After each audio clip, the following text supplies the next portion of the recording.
Hi, I'm Dick Wagner. Do you have sales presence? Sales presence is about how you are perceived.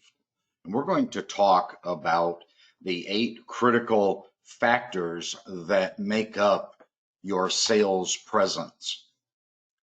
You can't look in the mirror as a cat and see a lion. It isn't going to work. That's your perception, but your perception doesn't count. It's only what counts is only those people that are actually seeing you. Number one, humility. Admitting our mistakes, learning from our mistakes, sharing credit with others when appropriate credit should be shared with others, listening with respect while others are talking, and seeks and values other people's ideas. If you embrace humility, and yeah, it's tough. It's tough for all of us. But if we embrace humility, we'll rise up the steps of success. And if we choose the other side, ego and jealousy and laziness, we're going to go down to the bottomless pit. Optimism. Optimism is about having a positive attitude. It's about seeing the bright side of things instead of always finding the downside or the negative. It's about embracing problems and taking on those challenging tasks. It's about friending positive people and rejecting or not participating with those people that are negative. And we all know people that are extremely negative. And what I've learned over the years is that when you hang with and embrace and do things with negative people, it's exhausting. It pulls you down, and it can easily pull you down into that rut. Your composure.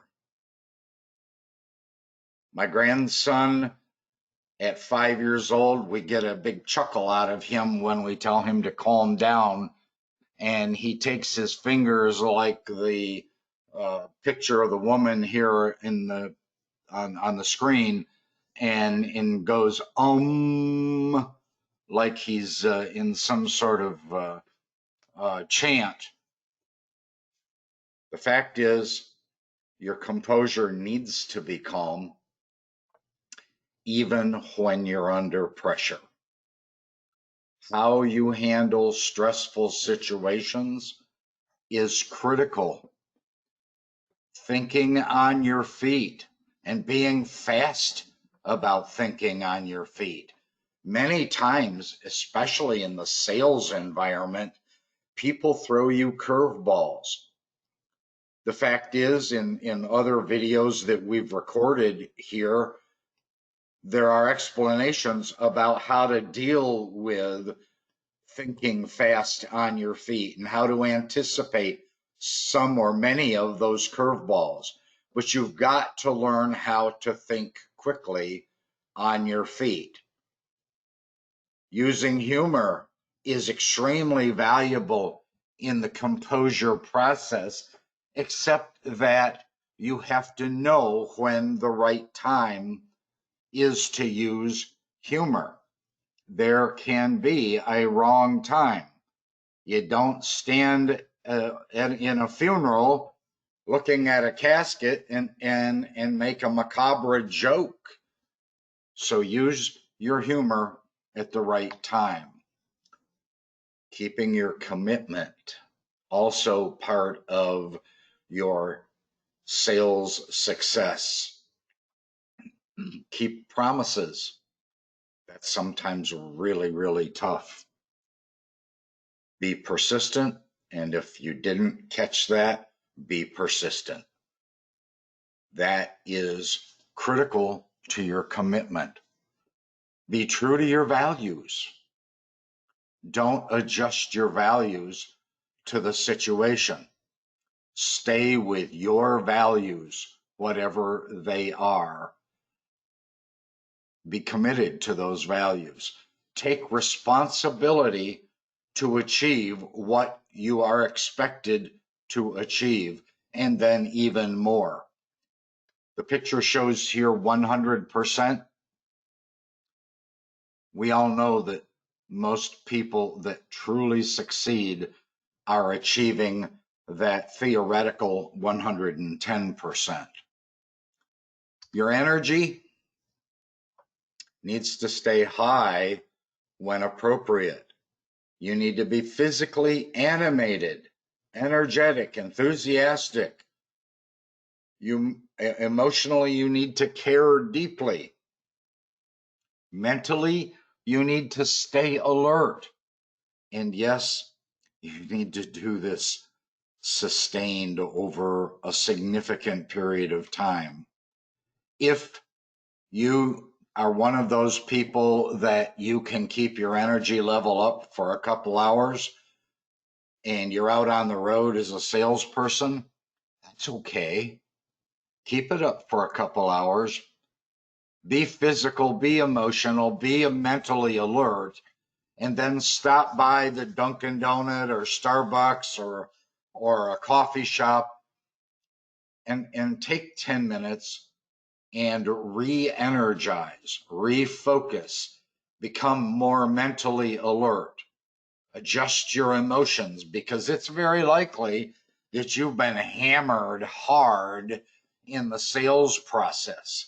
There are always people, especially when you're cold call visiting, there's always somebody that's just going to kick you in the gut. That's just what we deal with as salespeople. Be prepared for it. And if you have to regroup and take 10 or 15 minutes, do that, and then go right back on your high energy.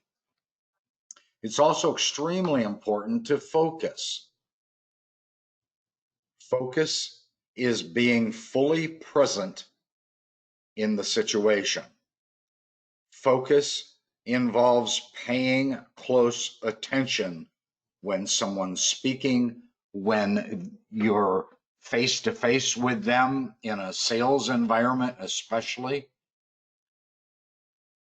And focus also means providing the correct information at the right time. Don't be caught up in that world of, I can't see the forest because the trees are in the way. Don't let yourself lose focus, at least while you're out there in the sales world selling. Optics. Optics is a little bit different than focus. Optics, think of what other people are seeing of you.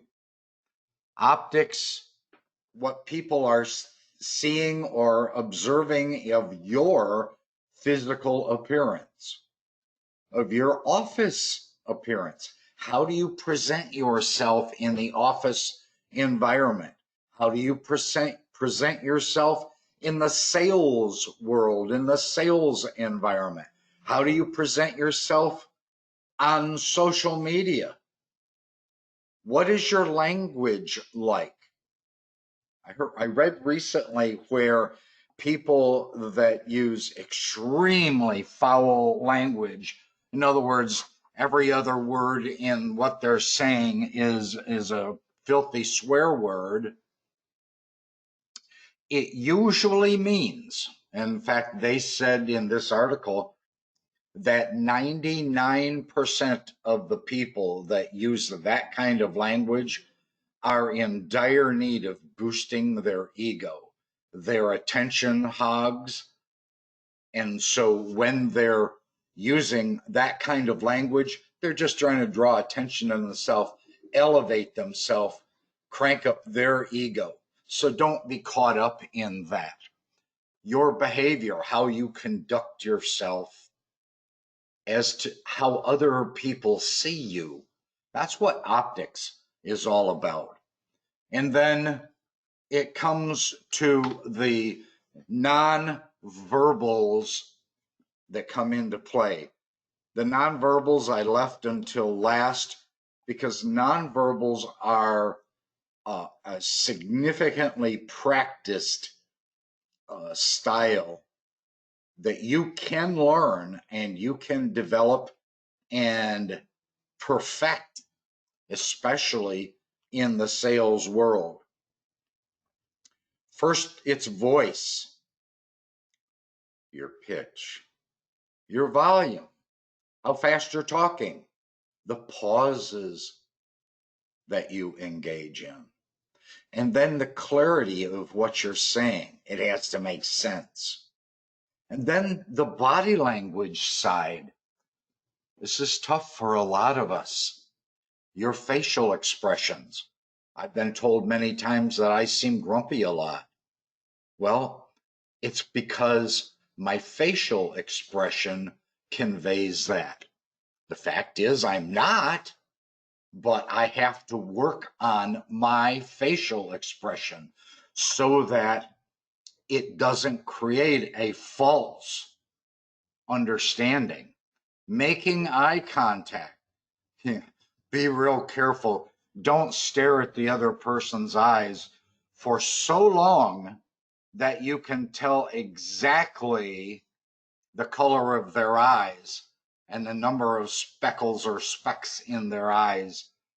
That's probably looking at them too long at one moment or at one time.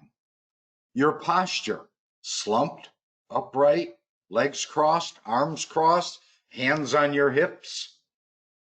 And then your movements. Are your movements lethargic, slow?